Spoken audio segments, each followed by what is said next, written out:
ভোটের মধ্যেই বড়সড় পরিবর্তন। এবার আর ৫০০,০০০-এর দিন শেষ। ইলেকট্রিক বিলের জন্য গুনতে হবে করকরে নোট। ইউনিট প্রতি বাড়ল দাম।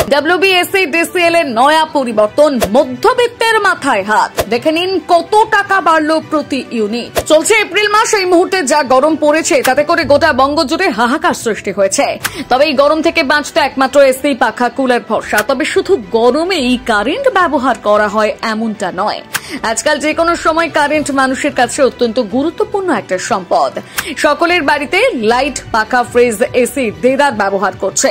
হ্যাঁ, কিন্তু গরম পড়লে কারেন্টের ব্যবহার একটু বেশি বেড়ে যায়, যার জেরে সকলের চিন্তা থাকে গরমের সময় কারেন্টের বিল কত আসবে। আর এবছর যেহেতু গরমের তাপমাত্রা অন্যান্য বছরের তুলনায় একটু বেশি পড়েছে, এর ফলে সকলের বাড়ি বাড়ি এসি, কুলার, পাখা একটু বেশি চলছে। কিন্তু হঠাৎ করে জানা যাচ্ছে ইলেকট্রিক বিলের পরিমাণ আরো বেড়ে যাবে। ভোটের আবহে ঠিক এমন ঘটনা গোটা রাজ্য জুড়ে শোরগোল ফেলে দিয়েছে। একই বাজারে জিনিসপত্রের যা দাম, তাতে মধ্যবিত্তের নুন আনতে পান্তা ফুরানোর মতন অবস্থা। তার মধ্যে WBSE-DCL এর নয়া পরিবর্তন মধ্যবিত্তদের মাথায় বাজ ফেলেছে। প্রতি ইউনিটের চার্জ যা ছিল তা হুট করে বেড়ে গিয়েছে। ঘটনার সূত্রপাত সমাজ মাধ্যমের একটা পোস্টকে ঘিরে। সামাজিক মাধ্যমে একজন ফেসবুক ব্যবহারকারী ইলেকট্রিক বিল সংক্রান্ত একটা তথ্য শেয়ার করেছেন। পোস্টটি দেখে মনে হচ্ছে তার নিজের বাড়িতে এই বিলটি এসেছে।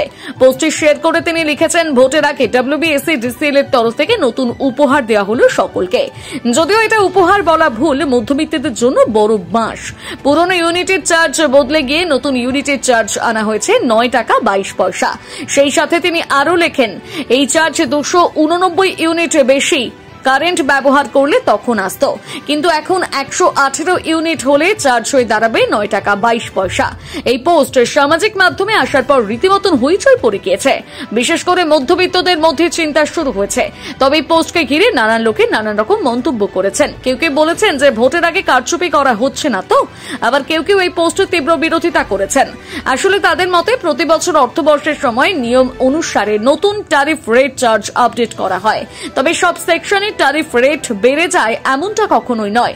এবারে যিনি পোস্টটি শেয়ার করেছেন তার কাছে ৮৬ দিনের অর্থাৎ ফেব্রুয়ারি থেকে শুরু করে এপ্রিল মাসের ওপর ভিত্তি করে বিল এসেছে।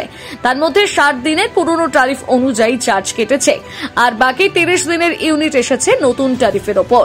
তাই ইউনিটের যে কোনো পরিবর্তন হয়নি সেটা স্পষ্ট বোঝা যাচ্ছে। আবার একদল তো পুরো গোটা বিষয়টা অঙ্কের মতন কষে বুঝিয়েছেন যে পুরো বিষয়টাই একেবারে ভুল। তাই যিনি পোস্টটি শেয়ার করেছেন সেটি হয়তো কোথাও না কোথাও কি ভুল হতে পারে বলে অনুমান করা হচ্ছে। আর যদিও ইউনিট বেড়ে গিয়েও থাকে তাহলে অবাক হওয়ার কিছু নেই, কারণ আমরা সকলে যে পরিমাণ কারেন্ট ব্যবহারকারী তা মাত্রায় বাইরে চলে যাচ্ছে। একসময় এর ভান্ডার ফুরিয়ে আসলে কিন্তু সকলকেই সমস্যায় পড়তে হবে। এই নিয়ে কিন্তু আগেভাগে মুখ্যমন্ত্রী সকলকে সাবধানও করে দিয়েছেন।